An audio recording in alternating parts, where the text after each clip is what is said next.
Hey everybody, what's up? Welcome back to the breakdown. We've been off for about a week and a half after I had arm surgery. If you're on the stream, you can see I've still got this big ass cast on my arm. But man, I just couldn't stop trying to cap games and find data. It's too much fun. So we're jumping back in this week and we're going to have a guest each of the next 4 days, hopefully. Super pumped for today. So the Source podcast is something that I've been following pretty much since I started getting into this like a year ago. Tons of great content, tons of great picks. And we have Sam with us today from the Source. How's it going, man? It's going great, man. First of all, thanks for having me on. I really do appreciate being on this breakdown. I've seen a lot of your kind of not only stream breakdowns, but also detailed write-ups that have come with almost every game. At the Source, something that we started off really caring about a lot is transparency. And I think knowing what goes into your picks is a big part of that. So, been extremely impressed with what you've been doing since you got here. It was very happy to get an invite onto the show. I hope your arm's doing better. We forgot about to talk about. I forgot to ask about that pre-show, Thanks, but It is. you only need one arm to type into your data into the computer, right? So, Man, I've gotten so good at the voice dictation now. That's what I'm using for everything. So technology, you realize how crazy it is when you can't use one of your hands. That's for sure. I broke my wrist 2 years in a row at one point, so I had definitely had to learn how to rock with the voice dictation and the one arm typing for a little bit. But yeah, I'm really excited to be here. Got a great slate of games today. I actually have a couple picks. I have a couple totals even, which I don't usually even ride with. So I'm very excited to go into them and talk about why I feel about each game the way I do. Sweet, man. I'm excited too. Hopefully we find some spots where we match up even. Hopefully that would be ideal. Yeah, exactly. All right. Well, we got a decent slate of games, so let's just jump into it here. The first game up, we have the Orlando Magic going to the Indiana Pacers. Indiana is -5, and the total is 223.5. And just a quick note here, I pulled these off like the Vegas consensus about an hour and a half ago. So obviously NBA lines move, but this is where we were at about 9:30 Eastern this morning. So what are you thinking when you look at this game? Well, first of all, I know that Brogdon, Turner, and Sabonis are all out. I think Sabonis is now on the COVID list. I know that Orlando is on a 3 games in 4 days stretch on a back-to-back on the back end of that back-to-back. I know they have the 4th worst adjusted efficiency differential in the league in those types of games with negative 16.8. And I know that they only score about 98 points per game on 0 days rest, shooting only 41% from the field and 33% from 3. But their defense on 0 days rest is actually not that bad. They only give up about 106 on 43% shooting. I lean towards Indiana here, but I hesitate to take them at a number like 5. I just don't necessarily see as much value in there. I see more value in the total at under 224. I think that scoring for Indiana has been tough without Sabonis, Turner, and Brogdon as a trio. With Sabonis back, they had a little better of an effort, but I still think that without him and with the disadvantages that they have from the 3 through 5 spot in terms of size, I think Franz Wagner, Mo Bamba, and Wendell Carter can all kind of have decent games. And the Magic do really like to run that pick and roll, which concerns me on switching for the defense of the Pacers. So that spread does worry me, but I do think that the Magic scoring only about 100 points per game, the Pacers missing arguably their 3 best scorers. I don't know if you count LeVert over Brogdon, but that and their combined rest problems between the two teams, I just think that this game goes under 224. Great, man. So, yeah, you hit a lot of the stuff that I had written down as well. I think that this is a good spot for the interior guys for the Magic. You already talked about Turner and Sabonis being out. Also, Bitsdale is out. And so they're down to, I think it's Isaiah Jackson is his name, who played decent in the last game, but there's no depth there anymore. No, and I don't think that they're let me check who their backup is there. Because their backup center is O'Shea Brissett is a power forward, but I guess he also highlights as a center sometimes, and Terry Taylor, who I've actually never heard of, and that's saying something because we track a lot of basketball, you and I don't know if you've heard of him, but no disrespect to Terry Taylor whatsoever, but I just have not heard of him getting into a game, so that depth issue is a problem there. Yep. Yeah, I heard of him after the last game when he was in the box score, and that's it. I have no idea where he's from or anything about him. So like I feel like this is a tough. I see things on both sides in terms of both the total and the side. Everything you said about Orlando and how they do on back-to-backs, that's a big red flag to me when a team is consistently bad on back-to-backs, especially scoring. Um, I will say the last 8 games between these two teams in Indiana have gone over the total. And Indiana scored 120 or more in 4 out of their last 6 games. And Sabonis has been kind of in and out of the lineup. And they've also given up 112 or more in all those games. So I kind of see this as one where it's almost like I don't have much respect for Indiana's defense, but I don't have much respect for what Orlando brings offensively, especially on a back-to-back. And so that's tough. And the other piece then is that Orlando's been better on offense and worse on defense away from home in their last 10 games. So their offensive rating has been 105.3 at home. Obviously, this is recent, 108.8 on the road. And then defensively is the big one. Their defensive rating at home is 104.1, but 116.8 on the road. Whoa. So a 14-point difference. And again, recent. So we got to take it with a grain of salt. But that's where I would just say with you, I don't have any bets on this game right now.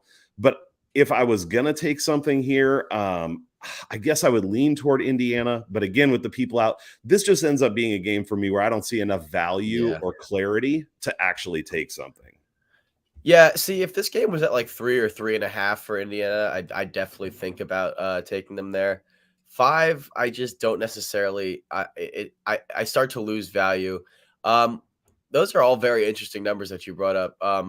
Definitely kind of does move me a little bit off of the under, especially when I look at why the Pacers have given up as many points per game as they have. I don't know if I'm assuming you've seen it, but their last couple games, they've been atrocious with points in the paint, especially because they've been missing so many big guys. So Wendell Carter, Mo Bamba, and Franz Wagner all being, I think, 6'10", 6'11 plus is a big red flag there as well for the Pacers defense. This game really doesn't seem like it has much value on paper or when you go in depth to it. So I don't necessarily see, unless you're a fan of either team, why it's necessary to even watch one of these games. But if you're a basketball fanatic, I don't blame you. I just don't see much value on either side. They're all fun to watch if you are. Yeah, so this, when I looked this morning at first, I think was at 219.5. And after my initial research, I was kind of interested in the over actually. But now at 223.5, 224.5, it's like, that kind of takes away. Because can you really count on the Magic and the Pacers to go over 110 apiece? Like, that's tough. And it's also like, do you really want to, you've already missed the 5 points of value that were there from 219. Do you really want to jump on it now? Even if you think they're going to go over, it's kind of like you've missed the value train, so to speak. Yep. Totally agree. All right. So nothing awesome sticking out there. So we'll move on to the next one. Maybe if you got like DFS, I don't know if people play DFS still, but those big guys on the Magic are probably good for double doubles, at least 2 of them. That's I don't post much about it, but I've started to look at props more, and this is a game where I was sort of interested in some of those props for the big guys potentially too. Yeah, I don't really either, honestly. It's I don't know. It's a tough one for me to evaluate, but some people always ask me who do I think is going to stand out in certain games. So I've grown accustomed to having to throw those in there before I move on to the next one. Right, totally. All right, so next up we have the Wizards and the 76ers. Philadelphia is a 10.5-point favorite here, and the total is at 217. What sticks out to you here? Honestly, not much stuck out to me in this game. I think that the numbers of Philly on 1 day of rest should kind of be taken with a grain of salt here because it all revolves around Embiid, and he's on 2 days of rest. He didn't play the last game, or maybe even 3, depending on if they played the day before, which I don't think they did. He's on a different schedule than everyone else. The team's going to operate differently. Washington is on no days of rest, but I believe that they have the best field goal percentage in the league on no days of rest. Oh, wow. But they also have no Bradley Beal tonight, as they won't for, I believe, a couple more games. So that kind of conflates things for me. I wrote down that I leaned over 214. I don't necessarily know why I did that, looking at what I'm talking about here. But yeah, not much stuck out to me for this game. Yeah, I don't necessarily see any value on 10.5 on either side. I guess you could say for the Wizards, but they've also been like very very poor on the road recently, and I believe they're on a 5-game losing streak right now. Things just don't really seem to be going their way. And the Sixers are they've been playing weird all season in the sense that they've been playing down to bad competition, but playing up. Like that last game, they had no business beating Memphis. I mean, they did, like they played better than them, but like on paper, it didn't make sense that they should have outplayed them. They just did. And so I don't really have a read on Philly right now. Yeah, my lead on the over was 214. If it's at 217 now, I'm definitely out on that. So I don't really see much special here. Yeah, man, I am 100% with you on Philly being hard to get a read on. Like, this is a team that some nights feels like they definitely could be one of the best teams in the league, and it does all revolve around Embiid. But then other nights, it's like I don't even know what they're doing. So I've had a hard time betting them, especially with these wide spreads, because it feels hard to trust them to cover that. So I'm not too interested in the spread. Dude, it's super interesting, the stuff you brought up about the Wizards having their best shooting on a back-to-back, because I had down too, they have their best offensive rating at 114.8 on the second end of back-to-backs. But then also they're the under, what did I have? It's like 5-0 on back-to-backs or something. So the under, their back-to-backs lean toward the under, but also they have a great offensive rating. So I don't know if that speaks toward them playing better defense or what. Yeah. And then I'm confirming now on 0 days of rest, they don't score a ton. I mean, they score about 100 and 110 per game, but they shoot 51% from the field and 37% from three on 0 days of rest. Only turning the ball over 12 times per game. So I don't know. It's something interesting to look at for sure. So I read my notes wrong. It's the opposite. The over is 6-0 on the back end of back-to-backs. It was as an underdog, they're 5-0 in the last 5. Or the under is the over's whatever, you get it. So it's all over the board. It's all over the board, but it does seem like they play pretty well on the back end of back-to-back, and which is another reason that I would stay away from the spread here, especially on the Philly side. But Washington, as you talked about, has been playing terrible lately, so I don't have any interest in betting on Washington right now. Yeah, it's another one of those games where like the scales are tipping on both sides, and it doesn't really give you a clear edge on either end.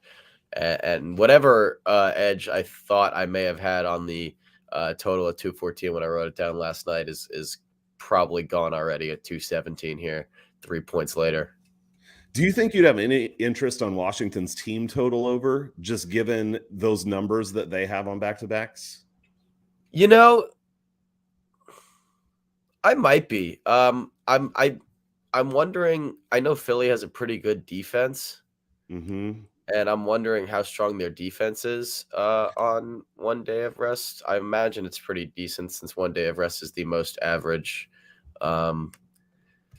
schedule for teams. Let me check. Totally. Yeah, their defense is pretty good on a day of rest, but it's actually not top tier. It's kind of all across the board, especially with shooting percentages.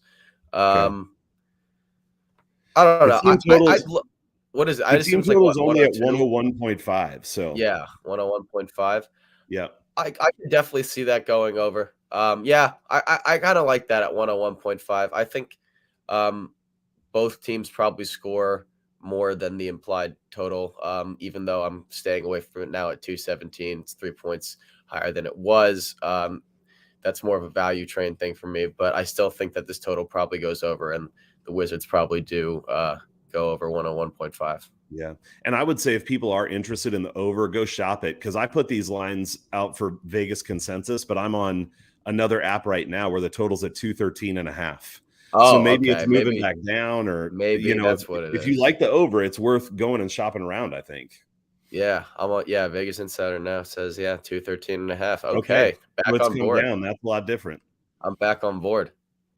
All right, I like it, man. I'm a little convinced by all these numbers on the Wizards, because they're the ones I really don't trust to score, but those are strong trends this year. So, and I mean, playing on no days of rest, I'm pretty sure that they've done it a decent amount of times already. It's not something that's, I think 6 is what I saw. Different 6 games on no rest. So it's a decent sample size, I guess, when you're looking at no days of rest. Not many Yeah. teams don't play on 0 days of rest that often, all things Yeah. considered. Yeah, and the other thing I'll throw in again, if you're interested in this, and I'm a little interested now, is Beal is one of those guys where obviously he is good and makes a huge difference. But if you just look at the numbers, they score 5 points a game more without him than they do with him on the season, and they allow 4 points more without him than they do with him. So both their offensive total and the points they give up are higher without Yeah. him by the data. Let me So see. Yeah, they actually they scored 112 points a game without Bradley Beal. That's actually quite intense. I did not yeah, realize that they were able to.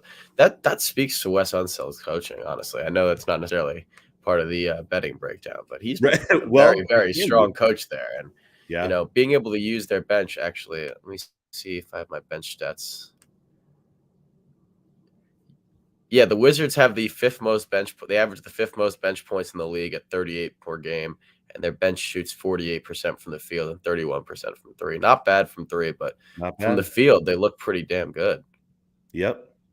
All right. I'm interested in this now. Yeah, These totals on this game, man. I think there's a lot, the points in that direction. So I just think 217. All these numbers in the kind of teens, in the 200 teens, kind of seem a little low to me. If Washington's going to put out that same output that they've been doing on those back to backs. agreed. Agreed. All right. Well, that looks like it could be a good spot. Something I didn't plan to take before this, but I might be taking now. So All right. Um, all right, next one up, we will go to the Hornets and the Celtics playing in Boston. Boston's a 4.5 point favorite, and the total is 223. What do you think? So I've been kind of a Charlotte backer for most of the year. I don't like to trend bet teams, although that being said, last year I bet the Knicks money line in every game because not for personal reasons, but because Yeah, I saw right. yes and no. I saw that at the beginning of the season I did an evaluation of what I thought their average money line would be, and I thought that they'd be undervalued in enough games in the season that if they won over 24 games in the season, I would be at least making breaking even. And last season they ended up being the best team to bet against the spread. So there was something to it there. This season I've been backing the Hornets a lot. And I don't know their exact numbers, but I know that they've been 14-8 against the spread after a loss. And they've won 4 out of the 5 games that they have played on 2 days of rest. And I also know that their defense has been incredibly bad, but I was surprised to look at their defense on 2 days of rest. They only give up about 101.5 points per game on 42% shooting and 33% from three on 2 days of rest, which once again, 5 games only on 2 days of rest, not a huge sample size. And offensively, they are below average on 2 days of rest, but they also average under 10 turnovers a game, which is also abnormal for them. They kind of turn the ball over a decent amount. On the other side of the ball, though, we have to acknowledge that Boston has been great defensively. I think they've been now the number 1 defense in the league since January 1st. On a day of rest, they only give up 103 points a game on 43% shooting, and on 34% from three. But they also do struggle on the offensive side of the ball, even with their defense succeeding. So I do like the Hornets at 4.5, and I like under 224 points. Seeing as the Hornets defense does improve on this rest schedule, and the Celtics already have the defense that they do. I also do like taking underdogs when I'm taking the under. I kind of see unders as battle it out games where both teams aren't shooting well. At least that's what I like to think of when I'm taking an under. I don't usually think of like a 120-70 game or something where a team loses by 50. I know that happens sometimes, and that works for under bettors. But for me personally, I see both teams struggling when I take the under, and that's kind of what I see here. When I do see that, I like to take the team with the more consistent offense, especially when they're the underdog. So I'll take the 4.5 points from Charlotte, especially with them being 14-8 after a loss against the spread. And I'll take the under at, I think it's up to 224 now, but if not 223, Okay. I'll still take. Okay. Yeah, a lot of good stuff there, man, and a lot of stuff that I had down too. I've backed the Hornets a lot this year too, man. I think they've been such a fun team to watch. I love the ball movement, the pace up. Though in the last 2 or 3 weeks, it feels like they've been playing differently, and that's better defense, not as great on offense overall. but still definitely a solid team. I think a few No things that I Gordon just Hayward has had. I'm sorry to interrupt, but I think no, you're good. No You're Gordon good. Hayward has also like forced them to play a different style. Hmm. He's more of a backbone to that team than I think a lot of people realize, with his kind of, not even with his ability to go be like the top scorer or anything, but just his consistency in that offense and the attention that he draws. And they kind of struggled to really move forward without that. Dude, 100%. That's actually exactly what I was going to go to. Is I think Gordon Hayward being out, it's one of those guys where his impact, just like you said, it goes beyond just the numbers. I mean, they do score 3 less points a game and they allow 3 more with him out. So not massive swings, but I do think he makes a huge difference. A couple just interesting things, maybe not trends to put too much stock in, but I think just things that were of interest to me in this game. One is that every time Charlotte scored under 100 points this season, the next game they bounced back with at least 110, and they scored 90 in their last game against the Clippers. I forgot to write down how many times that has happened, but it's been at least 4 or 5 times this year. Maybe it was more than that. And then in their last 10 games, Charlotte's been way better offensively on the road. This goes to what you're saying. They have a rating of 119.8 on the road, 102.7 at home in their last 10. But Wow. Boston on the other side, like I definitely agree that overall in the year, they have been pretty bad offensively, but pretty good defense. And especially like you said in January, but it's been a tale of 2 different offenses for them. In their last 10 games at home, they've had an offensive rating of 118, where on the road it's been 106.2. Their defensive rating has stayed about the same, right around 103 either way. Their last 7 games on 1 day of rest, they have 114.6 offensive rating and 99.7 defensive rating. So they've just locked people down. Last 10 games, Boston's had a point differential of 9.5. So I like the way Boston is trending. I've liked Charlotte on the season. I don't necessarily love where they're at right now.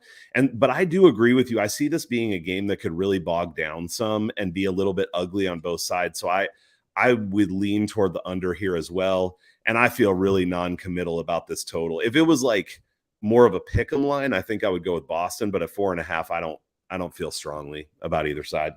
Yeah, definitely. One thing I will say about those last 10 games, because I was interested in looking at the point differential for the Celtics there.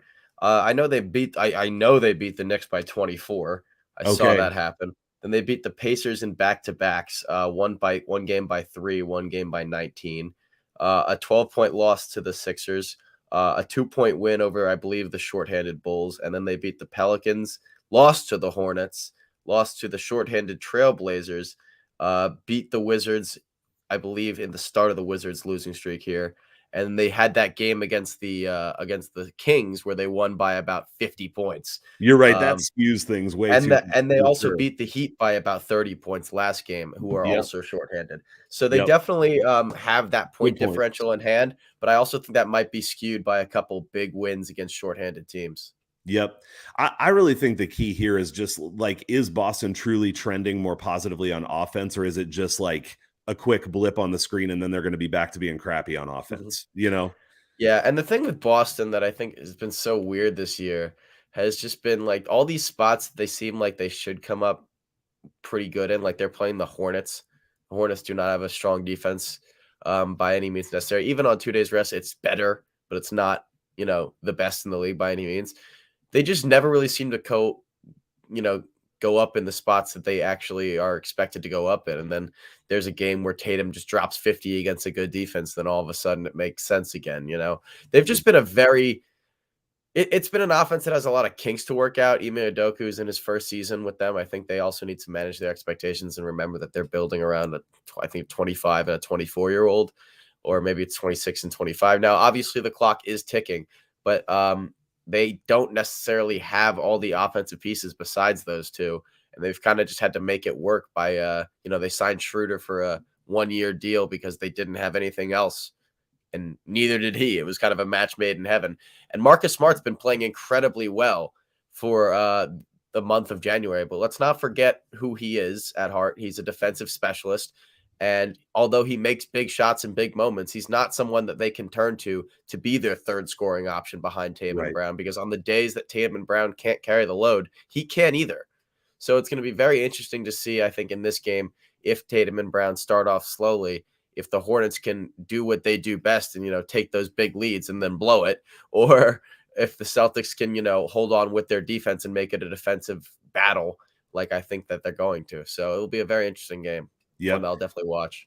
It does feel to me like the most consistent piece here is Boston's defense, especially like Robert Williams has been playing well so inside defensively. And so I think against the Hornets, he can help with people driving and creating some resistance at the rim there too. So again, it just feels to me like if there was something I like here, it's it being more of a defensive, lower scoring game. So, Absolutely. Yeah. Yep. All right, next up, And your by the favorite. way, I think the under is up to 225 now. I think Okay, I saw on Vegas Insider some books have it at 225, so nice. even better there. It's a great move. Yep. All right, next up is your favorite game. The Grizzlies at the Knicks. Memphis minus 3.5. Total is 217. I know you've got a huge long breakdown worked up for this. So Absolutely not. No, it's very simple for me. I think I love the Knicks. I believe in the Knicks, but not this game. not this game. And I don't bet against my team. Like, I don't like doing that because some people say you win either way, but that's an optimistic way of looking at it. To me, you lose either way. You either lose your money or and your team wins, or you win money, but you are upset inside because your team lost. So I just don't necessarily like doing that. But that being said, even though the Grizzlies are on a back-to-back, they're coming off of a loss. I didn't even look at their numbers coming off of a loss, but I know that the Knicks at home have been absolutely dastardly. It's no secret. And the problem with the Knicks is really their starting unit. And what they're usually able to do is get back into the game with their second unit against lackluster second units on other teams. The problem with that is, I believe, and let me check my bench stats to confirm, the Grizzlies have, it's not the best bench in the league, but they have their bench averages 37 points a game. It's going to be pretty tough to manage that from our second unit, especially with their second unit being at full strength, besides Bane obviously stepping into the starting unit for Brooks. If Steven Adams plays, which I think he will, then Mitchell Robinson's going to absolutely have his hands full. I see him getting 2 or 3 fouls in the first half, easy, because that's something that happens to him often with a lot of bigs. And he also can't really condition well, so we're going to have to see. I think Nerlens Noel is still out. I could be wrong there. And if he's not, then it will be slightly better for the Knicks. But if Nerlens Noel is still out, I think he's a game-time decision. Yeah, I was just going to look it up too. But if he's still out or if he's still injured, then Mitchell Robinson's going to have to play way too many minutes, and he'll be tired by the third quarter. The bigs will break us down. And Ja Morant scoring, I believe, the most points in the paint per game of any player in the NBA does not spell well for a team whose defensive inside presence relies on, to be fair, Mitchell Robinson's good, but once he comes out of the game, it's Julius Randle. And Julius Randle is someone who I don't know if you've watched many Knicks games this year. He doesn't really show much effort on defense. It doesn't look like he tries much. So I think maybe this is a game the Knicks can stay in the first half if they don't have the terrible first quarter that they usually do. But if not, I think they'll break down in the second half. And I think Ja Morant will take over. So whatever Ja Morant's points prop is, I want to take it. I think he's at over 30 in the last 4 games. So I imagine it's probably juiced up pretty high. If it's under 30, I'll take it because I think he has 30 and 10 this game. I love the breakdown from a Knicks fan because it's depressing, isn't it? Well, no, it's not depressing, man, because I love the way that you have a pulse on everything that's going on with the team, because I've watched some Knicks games, but not nearly as many as you have. So unfortunately, I've had the displeasure of watching every single one. So I know the team. I do know the team. It's just not not a good thing this year as opposed to last year when it was a fun experience to have every night. Yeah, I mean, so you said it, but I will say the one thing we can say about the Knicks is that they've been filthy on defense at home, especially. I mean, even against some good teams, they've really played some great defense, and part of that is also their pace. I didn't look it up today, but I think their pace at home is like under 94. They've got. I think that they're the slowest team in the NBA, right? They've got. Yeah. And at home, even slower. Like I remember looking it up a couple days ago, and it was like at home they play a point and a half slower even than their average overall. So So they really slow games down, and I think against some teams that's super effective. And most of their games aren't incredibly high scoring. So I don't have a ton on this game. And you said a lot about the matchup stuff that I would say I think this is a good spot for Memphis's guards for sure. Absolutely. Um, and Memphis has only scored under 110 points 3 times in their last 20 games. So 17 out of 20 over 110. And they are going against a really good defense in a slow environment. But I think that they've been able to put up points. They've held opponents under 110 13 times in those 20 games. So they've played well on both ends of the floor. The Knicks have been up and down scoring at home, a little bit harder to get a read on them. They're I so think. inconsistent. Totally. You cannot get a read on the reason for that really is because the Knicks rely. I don't know if you look at their numbers, it's really reliant on 3-point shooting. Their field goal percentage numbers and everything else is low, but their 3-point percentage numbers are slightly above average. And the reason for that is because they either have a good 3-point shooting game or they don't. So when you look at whether or not you think the Knicks are going to succeed, a lot of it kind of comes down to whether or not you think they're going to shoot well from 3. And that's one of the reasons why they've been so inconsistent is no team can, especially with the Knicks roster, no team can be incredibly consistent with the 3-pointer to the point where that they're going to be able to score even if they don't shoot well from 2. So that's one of the reasons why I think the Knicks have been inconsistent. By the way, John Morant's points prop is at 28 points at -130. Oh boy. It's not That's great juice juice on that. Huge juice. I might even just jump to 30 plus if I was someone taking that. Could be worth it. Definitely could be worth it to get the better number. But Well, the last thing I'll throw in on this game, and again, I like to throw in these things where I just see interesting things when I'm looking at the game log recently, and you can't put too much stock into them because they're not season-long trends or anything. But since Christmas, the Knicks haven't scored over 100 points 3 games in a row at home yet, and they've scored 100 in their last 2. So obviously doesn't mean they can't do it again today, but something that they haven't done in the last month plus. So I do like Memphis here. I think this is a good spot for them. And I don't like the Knicks to put up a ton of points in this game. I think this is probably, again, a slower paced, grinded out kind of game that is relatively close until maybe the fourth quarter or so. Yeah, I also like the under on Julius Randle's points probably because Jaren Jackson Jr. has been an amazing defender this season. I think the Grizzlies are 5 points better on defense or something like that when he's on the floor. And even if Steven Adams doesn't play, but especially if he does, the combination of those two, Julius really likes to get into double teams and then try to pass out of them. If he gets caught up in those two, his turnovers are going to go up and his points and his assists are both going to go down. So I'd take the under probably on both of those, but mainly the points. Great read, man. That's awesome stuff. I'll definitely be looking into those things from the Knicks expert. So, all right, next game up. We talked about this before, a game that's kind of a mess. The Cavs at the Rockets, Cleveland -4.5, total 218.5. Yeah, I tried to get a read on this game. I really did because it looked appetizing when you look at the Rockets at home getting points against a team that's missing all 3 of their best guards and one of their best forwards in Lauri Markkanen.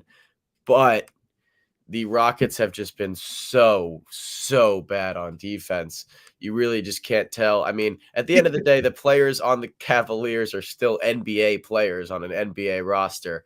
And if you give them a free path to the lane, they're still going to make a layup. So I didn't really know how to read the Rockets defense here. But that being said, the Cavs shoot 29% from 3 when Darius Garland is not playing.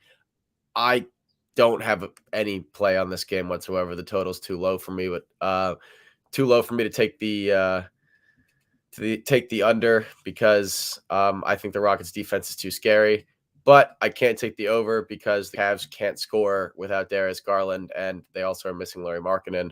But their defense is also decent enough with their big men that the Rockets might not be able to score with a lot of their points coming from Christian Wood scoring and distributing in the paint. So I can't get a read on it. I'm not going to touch it. You don't have to bet every game, and I'm not going to. Yep, that is for sure. Just give me 1 second. I have to grab a computer charger. Oh, yeah, go for it, man. Keep going I'll talk a little while you're gone. So on this game for me, I think for the one thing I could be interested in is the the Rockets team total over. because there are some things here that look decent for them, especially with Garland out.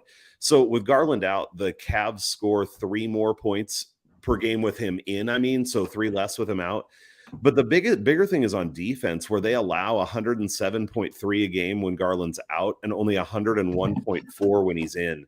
And so the defense of the Cavs has actually struggled some when Garland's been out, which is not the first place that I would tend to look. I would look to the offensive side more. And the Rockets, but like we were saying, the Rockets have given up 120 points or more in 5 out of their last 6 at home. So they just hemorrhage points on defense. To me, this feels like a battle between a team that might not be able to score in Cleveland and a team that can't stop anyone in Houston. So I'm with you. I don't think I want any part of this game.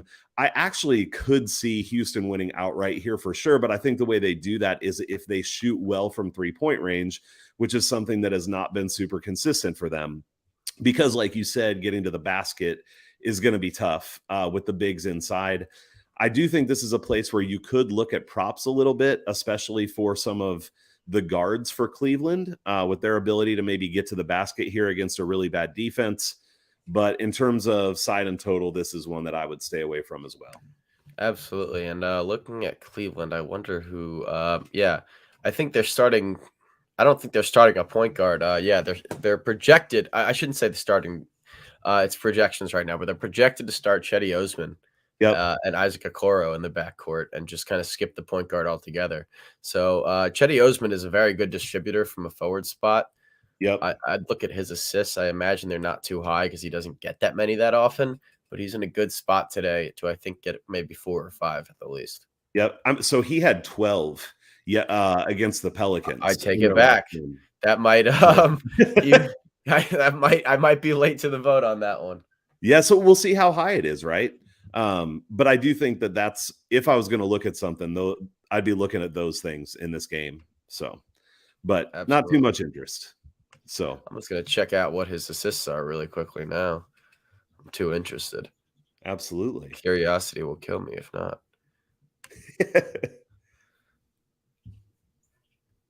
I can't get a line. I don't have a line for him right now. Okay. Because he's not confirmed in the starting lineup.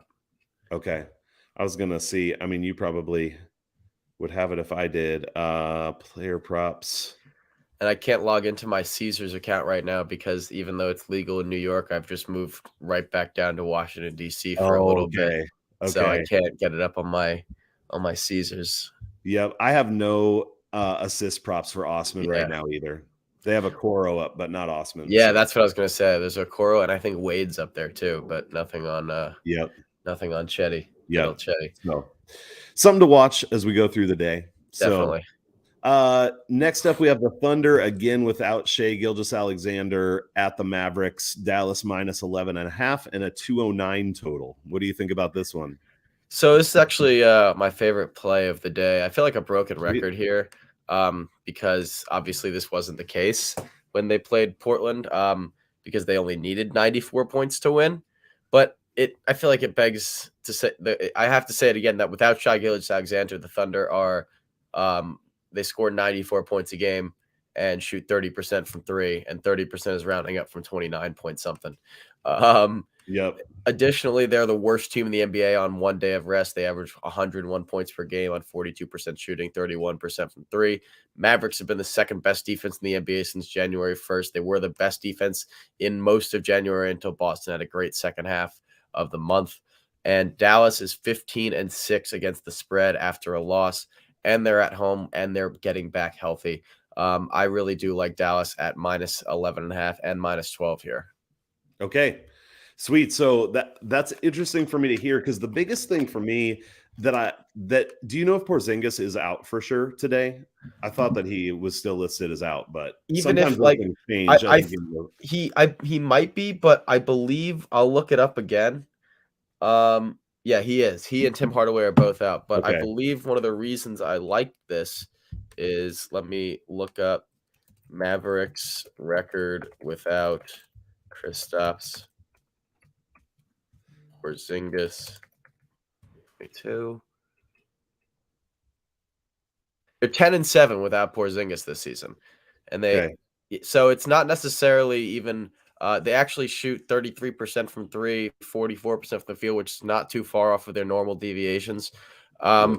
They're actually not that much worse without Porzingis. I think a part of that plays into that is Dwight Powell and Maxi Kleber being decent backups and also playing a lot of minutes already prior to him being out. I think the bigger loss is Tim Hardaway. Yeah. But Offensively. yeah, Jalen Brunson's really taken a step up. But I think the biggest problem here for the Thunder is defensively without Shai Gilgeous-Alexander. They're also a mess. I think they just have a lot to work out. Dallas being at home after a tough loss really with that defense that they have really makes me confident in them. It's not necessarily even their offense. It's the fact that their defense has been so strong since the start of January, and the Thunder have a very weak offense without Shai Gilgeous-Alexander. Those combined factors make me think the Thunder score less than 100 tonight, maybe less than 90 even. And the Mavericks, I can easily score over 100, especially against the Thunder defense, and especially with Luka Doncic playing after a loss. He's particularly potent after those.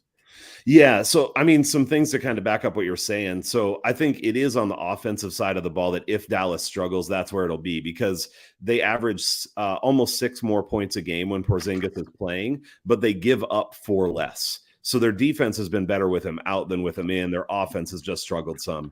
But on the Oklahoma City side, you mentioned how they score 94.2 points a game without Shai. The highest they've scored is 104. Like, that's the very ceiling. And I believe they're like 1-8 without him. Like, it's a bad record. It's not like they compensate well. And that last game was their win, you know? Yeah. And the last time these two teams played specifically without Shai, they scored 86. So when you said under 90, I absolutely think that's in play. The last 4 straight have all been under 100 without him. Even the game they won against Portland, they didn't score anything. Just 94 to 81, right? Portland had their worst game of the year. Yeah, 81 was their worst game of the year. So I think all of those things for me, I would agree that Dallas is definitely the side here if you're going to take a side. I'm also actually interested in the under, because I think if Dallas does struggle, they're going to struggle on offense. And I think Oklahoma City, for sure, like you said, will struggle on offense. Their team total was at 98.5 when I looked, which is, very low. But I take the under. I don't hate it still. I take the under. Still don't hate it. I agree. They scored 94 a game with Shai. I'll take the 4.5 that they give me there. Yep. Against the second best defense in the league for the last 30 days. I'll definitely take that. Yeah, I think it's a good spot too. Sometimes, like the fact that they beat Portland last game, even though they didn't score a lot, in the mind of people, it could be like, oh, Oklahoma City's doing okay because they won their last game, but really they're not. So I think that's a decent look for sure. Absolutely. So, I'm just putting down the under team total on my pick sheet. Nice. Really like all that right. one. Awesome. Well, let's move on to the next one. That's a best bet for you with the Mavericks today. The next up is the Nets at the Kings. Brooklyn's -4, 230.5 total. Yeah. In the NFL, I like to do things called don't overthink it plays, because sometimes the matchups, you don't need to stress them too much. Sometimes, what I like to say is sometimes the public wins. The public needs to win sometimes to get them to come back. I don't know what the public's on in this case. I'm assuming they're on the Nets. I am also on the Nets here. The Kings defense is just garbage right now. And I know the Nets defense is 27th since January 1st. Kings defense is 28th. There's not that much of a difference, but the Kings are 1-8 without De'Aaron Fox this season. He's a game time decision. He hasn't played in the last, I think, 4 games, maybe 5. I think that's one of those situations like Brogdon was in with the Pacers earlier in the year when he's questionable every game and then doesn't play for a while. It's kind of a hopeful thing, and then they test him out, and they usually err on the cautious side. So I want to get this line before it moves because of that. Without De'Aaron Fox, they average 102 points a game and 14.5 turnovers. And the Nets can score. There's no question about that. The Kings defense has been absolutely atrocious. I may be a little biased because I saw them play against the Knicks the other day without De'Aaron Fox. I watched that whole game, and it was god-awful defensively. It looked like one of my high school basketball games. And my high school basketball team was in the B division in New York City ball. We weren't even, let alone AAA, playing for the championship in the Garden with the other high schools. We were not even the A division. We were B division, and that's what the defense looked like. I mean, I just can't imagine a scenario where Kyrie and James Harden don't get their buckets here, which is why the total is so high. But if De'Aaron Fox doesn't play, I struggle to see where the Kings get their side of the total there. They scored 75 points against the Boston Celtics a couple games ago. We already talked about that. They scored 80-something against the Knicks. I don't know what it was, but it wasn't very good. And I know that their numbers might say otherwise, but if De'Aaron Fox doesn't play, this is an entirely different team. And I just don't think he does play. And even if he does, it's still going to be very difficult for them to get stops defensively. Their offense is just going to improve. So that's just for the total. I think the Nets still win this game pretty handily by about 10 points or more. Okay. So looking at this game straight up, I would agree. Really, the only thing that gives me pause on the Nets is that they haven't been good on back-to-backs this year. They're 1-6-1 against the spread on back-to-backs. However, like the Kings are terrible, especially on defense, like you said. I think the numbers you shared about how they are with Fox out are really compelling. I will say there's been a little bit of a difference, at least recently, between home and away for them. In their last 4, I think they scored over 112 in all those. And granted, it was against bad defense. It was the Lakers, it was Houston, it was Detroit. But I wouldn't put Brooklyn in the category of having a great defense either. So that's where I would say I see some potential for them actually to be able to put up some points, especially with Brooklyn on a back-to-back. But agreed, I don't know how Sacramento stops them defensively. Kyrie and Harden, like you said, should go off. They have some surrounding pieces, even Patty Mills, who can score and stuff. So I don't feel strongly about anything in this game, but I definitely would look toward Brooklyn against the spread. And I would maybe consider the over just because Sacramento has played better offensively at home, but I don't love it. Yeah. One thing I will say is that the Nets have been slightly better defensively on no days of rest than in other situations, which is kind of weird. But they only they're, I believe, 1, 2, 3, 4, 5, 6, 7, 8th in 3-point percentage allowed on 0 days of rest. And they also get or allow only 47 rebounds a game, which is about average, but that's a lot better than their usual stuff because they're not a great rebounding team normally. So I don't know. I definitely think that if a team is going to help them, if a team's going to score for this over to hit, it's going to be the Nets. But I can definitely see the Kings getting some baskets at home, especially if Fox plays. If Fox plays, the total on the over is probably going to move up 2 points. But if you can get it before it does, kudos to you. Yeah, for sure. I mean, so I was just looking back at the last 4 back-to-backs that they had. 2 were on the road and 2 were at home, I think. And they didn't play great teams, Denver, Portland, like decent teams. And I think they've given up 114 or more in their last 4.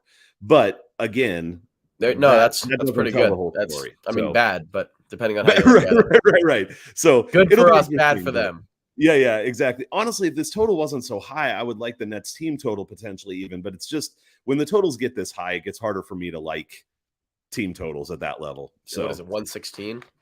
I'd have to look here. I'm just assuming because of the I'm trying to do the math in my head. 116 to 114 leads to 230. Oh, sorry, 116 not 116 to 113. 117 and a half. Yeah, 117 to 113. Okay. 113, yep. Exactly. So all right. Well, maybe some leans on that game. Not the strongest, but the Nets could be a good look there. Next up, we have the Nuggets, who are playing, I think it's their 6th game in 9 days. I'll have to double check that. And second back-to-back in that stretch as well. At the Jazz, who are still without Gobert, and I think likely without Mitchell again. Definitely without Mitchell, I believe. Definitely without Mitchell. Great. I have them as ruled out on the Score app. I could be wrong. Okay, great. But it says he is out. Okay. Hassan Whiteside and Trent Forrest are game time decisions, and I also believe Quinn Snyder is on the COVID-19 list and is not coaching tonight. A lot of size out for the Jazz. And they're at -2 with a total of 223.5. Feels like a trap, doesn't it? Yeah, it does. But like, I will say, I'll let you give what you've got. But the one thing I thought going into this game is a couple times this year, I've gotten burned with teams who have played a ton of games, especially away from home. Denver goes home after this game. And I just wonder if they run out of gas at some point here. Definitely. And I mean, I see that hat on. So, Yep, you got it. I'll let you do a lot of the breaking down on this game for sure. As you let me do with the Knicks graciously. But one thing I will say is I'm hesitant to bet against Utah on 2 days of rest. I'm sure you've seen the numbers.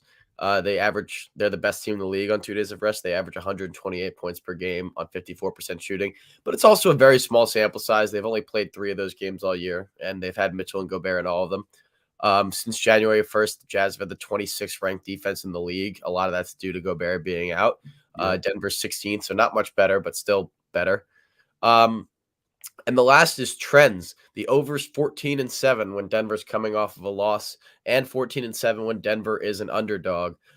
The over is also when the Denver is a road underdog. The over is also 8-3 in divisional games for Utah and 7-4 in divisional games for Denver. And the total's only at 222 here. I like Denver with the money line straight up to win this game, especially with all the size out for Utah. I think that Jokic has a beastly game as he does. And I like the total of over 222, which is where I believe it is now. I'll check Vegas Insider to be sure, but we have it at 222.5 at most places. So yeah, okay. I like it at 222.5, and I like the Nuggets.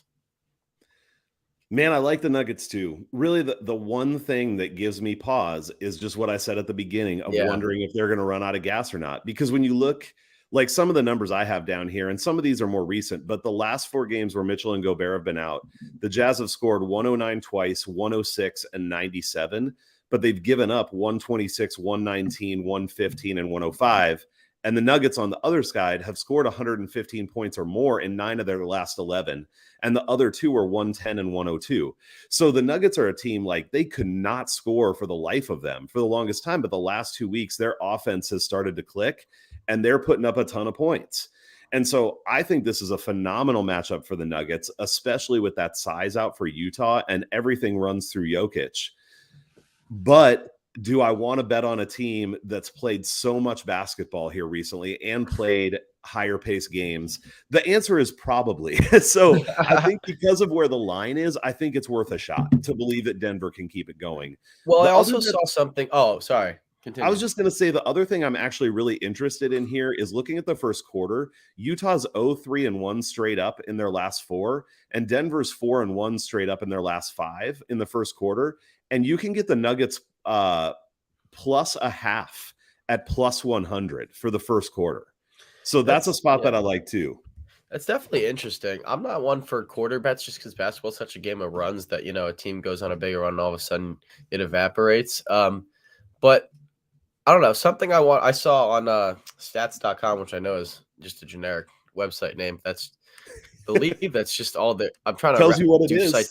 Yeah, I'm trying to cite properly. It's the hosted.stats.com. They stated that not all losses are created equal. And when you look at both of these teams with their last loss to the Minnesota Timberwolves, both of them lost their last game to the Timberwolves. Yep. The Nuggets did lose a very bad game last night against them. And they are traveling from Minnesota now to Utah. But Utah lost Joe Ingles in their last game against Minnesota. And I don't know if you saw a lot of the quotes around the locker room, it sounds like guys are devastated with just the toll that injuries have taken on this locker room. They are getting taken out one by one.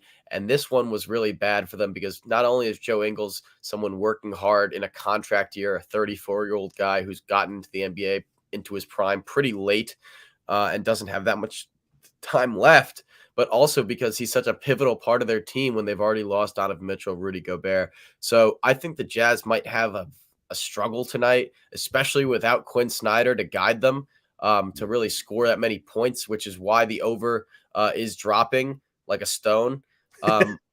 And why I guess it's starting to make me question it a little more. But I still like the Nuggets, and I still think the Nuggets are going to score Bold prediction. I think I don't know if it's bold. I think the Nuggets are going to score 120 plus. I think their bench output was frankly embarrassing last night against Minnesota. I think at one point in the third quarter, their bench was being outscored 39-7. I don't know. I think Mike Malone's just too good of a coach to allow that to happen on multiple nights in a row. I think he's going to whip them into shape, and this is a great defense to do that against, where the Jazz are 26th since January 1st. I just really like the Nuggets. I think they're in a good spot. Jokic is going to be distributing, and I think he's going to have to get doubled by a team that's tired, but not tired like the Nuggets. Right. More just like a toll has been taken on them from the Yep. beating that they've taken from the rest of the league. And they're just tired of getting the shit kicked out of them. Pardon my Yep. language. But no pardon needed. yeah, but so I think Jokic is not somebody you really want to go up against when you're tired of getting the shit kicked out of you. And if he draws attention, he's going to distribute the ball around the court. And I don't think the bench is going to produce as poorly as they did yesterday. So I like the Nuggets money line as my favorite pick of this game. And I like the over as well at 222. Yeah, I think the more we talk about it, I'm really coming around to this. I mean, I think it's possible the Nuggets come out and are just exhausted, but all the stuff you said about the toll on the locker room, I think that stuff makes a massive difference and is different. Like the Nuggets in some ways could have some energy because they've been playing so well. So they have some momentum going, even though they're lost. Pissed off after last night. Right. After that game. So I think in this game, I will say I do like that first quarter spread at +0.5. I like the Nuggets in this game on the money line, like you said. And the Nuggets team total is, before you said that 120 plus, I was looking at their team total. It's at 109.5. Beautiful. So I really like the Nuggets team total here too. Like I said, they've scored 115 or more in 9 out of their last 11. So they're beating that team total easily lately. So I think lots of good stuff what the on Jazz this team total is, because 112.5. Sorry. Yeah, I probably might take the under there too. Yeah, I might go all in and I think it's worth a shot, man. Take Denver money line, the Denver's team total over, and Utah's team total under, and just try to call the game. Yeah. Well, and one of the things that bets like that do in terms of strategy is if it ends up being a sloppy, low-scoring game, you still win one bet. If it ends up being a super high-scoring game, you win one bet, but you have a good chance to get both of them, right? Sloppy, low-scoring game, I can win too if Utah scores under their team total and Denver wins. Exactly. So, all right, that might be that's becoming maybe my favorite game of the day as we talk about it. So absolutely, yeah, it's got the Nuggets have a lot of value, especially after I think they're getting discounted for the travel that they have to go through, which obviously is a concern. But I think the toll that they're getting, that they're taking, as I said, might be worse from a different perspective for Utah. Yep. Great point. And I agree with that wholeheartedly, for sure.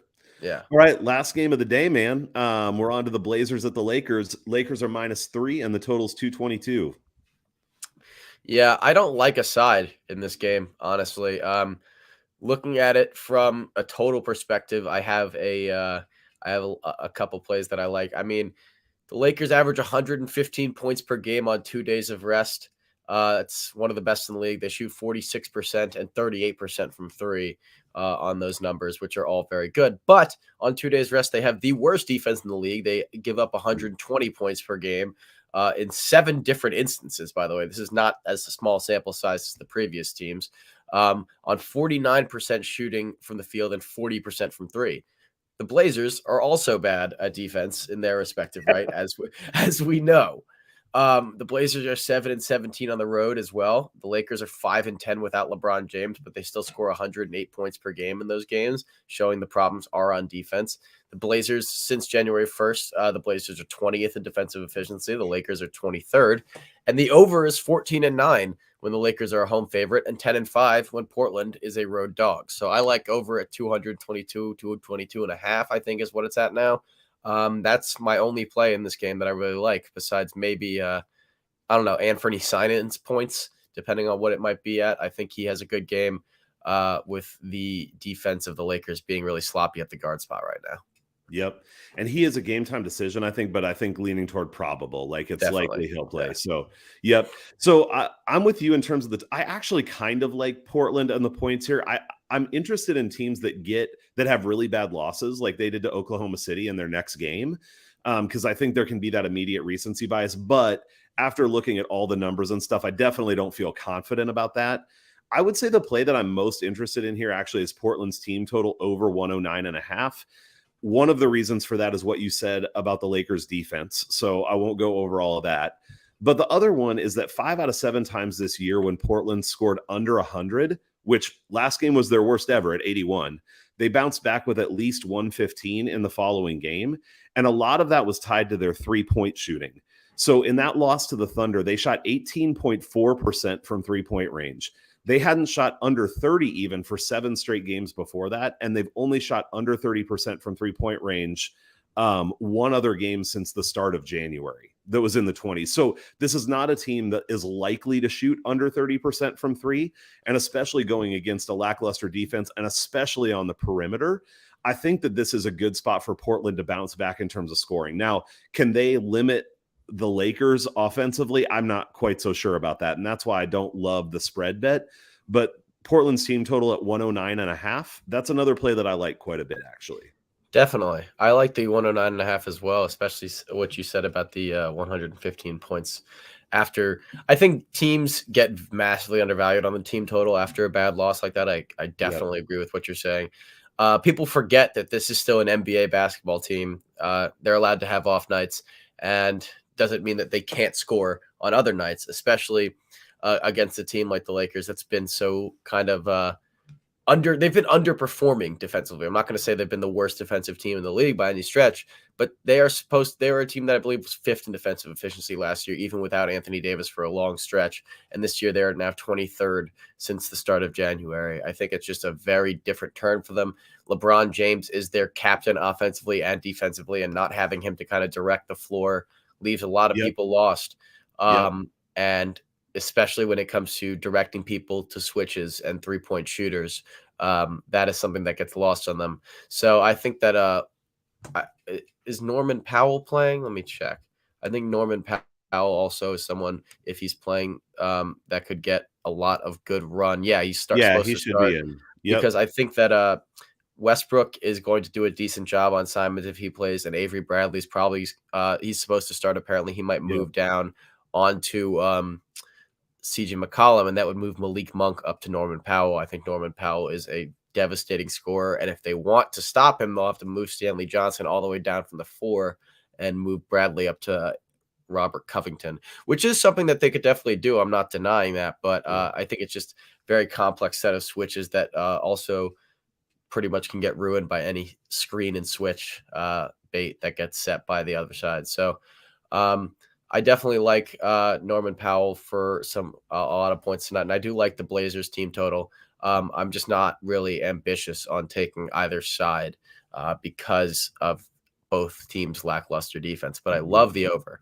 Agreed. I think we're pretty much on the same page there. So there we go. Awesome, man. Well, it's been a great breakdown. Why don't you, people could pick it out if they listen to the whole thing, but what do you think your best bet is here today if you had to pick one? I love Dallas -12, and I like the Nuggets +130. Sweet.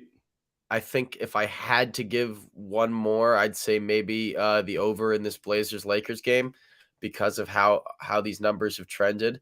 But I really like the team totals you gave as well. I'm going to give a lot more looking into those. I definitely need to look more into team totals as a whole. As bettors, we always know that there's more that we can do and improve our game on and hone our skills. And that's something that I definitely need to work on more, is looking at team totals, because the way that you broke them down here definitely makes a lot of sense to me. And hopefully I can do that a little more for myself in the future. Yeah, they can be good spots for sure. Definitely. And with all the players that we've highlighted that have had have good opportunities today, I might end up putting myself a DraftKings lineup together, which I don't usually do, but I have a little bit of credit in there, so why not, right? Yeah, sometimes when you break down the slate, it gives you a better idea where to turn for that stuff. So absolutely, that's another reason why I always like doing stuff like this. It gives you a clearer mindset, and that's obviously what I hope to help give your viewers and our viewers with the chance to watch the stream and get more of a clear idea on what's going to happen in each game. Totally. So real quick before we get out of here, I'd say my best bets for today. I like that Denver +0.5 in the first quarter a lot at +100 especially, and then I like that Portland team total over 109.5 or two that I like quite a bit. So, Sam, why don't you tell people what they need to know about where to find you and what you're doing these days, so they can check you out if they haven't before. Absolutely. Yeah, you can find us at on Spotify, Apple Podcasts, Amazon Music, anything that gives you podcasts at the Source Podcast with Job Goddard and Sam Hiller. Yes, we are working on a shorter name, but it's hard to find if you don't type everything out specifically. So you can also find links to our Spotify and Apple Podcasts on our website, www.sourcepodcast.com. And you can also find us at Twitter at Source Podcast 11. You can DM us there or email us at thesourcepodcast11@gmail.com if you have any questions. We have had a couple really big interviews in the last couple of weeks. We interviewed a former NFL player, now mountain climber, Mark Pattison, who has his own podcast called Finding Your Summit. And we interviewed Caden Smith from the New York Giants, who I actually met because I sat next to him at a Knicks Mavericks game at the Garden while I was in New York a couple weeks back, and I ended up planning something out with him there. So that's amazing. You can find those interviews linked on our Twitter as well as on our Spotify, Apple Podcasts, and Amazon Music. And yeah, that's pretty much all I can spew about ourselves without making myself nauseous. So thanks for having me. Great. I really do appreciate it, and it was great to break these things down with you. I hope we can do it again soon. Yeah, me too, man. This was a ton of fun. I love all the knowledge and data and matchup stuff that you bring to the table. Super fun to talk through these games with you. And I feel like doing it with someone like you who's super knowledgeable, definitely some of the others I've had on are that way too. We end up finding good spots that I wasn't even really on before talking through them. So it's really helpful. Would love to do it again. So thanks for being on. Appreciate it, man. Absolutely. So if you guys are watching or listening, just a reminder to you that this is streaming on Twitter. You can also find it on YouTube as well. The link is in my Twitter bio, which is on the screen here at NBA Attack. Also up on Apple Podcasts, Google, Spotify, all that kind of stuff too. And the link to all those places is in the description. And always appreciate if you can go and give a good review. If you want to give a bad review, please don't just DM me or something. We'll talk about it. But go give it. Just don't. Yeah, just don't. I mean, it's fine. Just don't. Let's just talk. But give it a good review. Really appreciate those things. That helps to get the word out to other people. It's a lot of work to do this stuff, but it is super fun. And hopefully it's beneficial to you guys. So thanks for watching or listening. And we will be back with another breakdown tomorrow. Have a great day, everybody.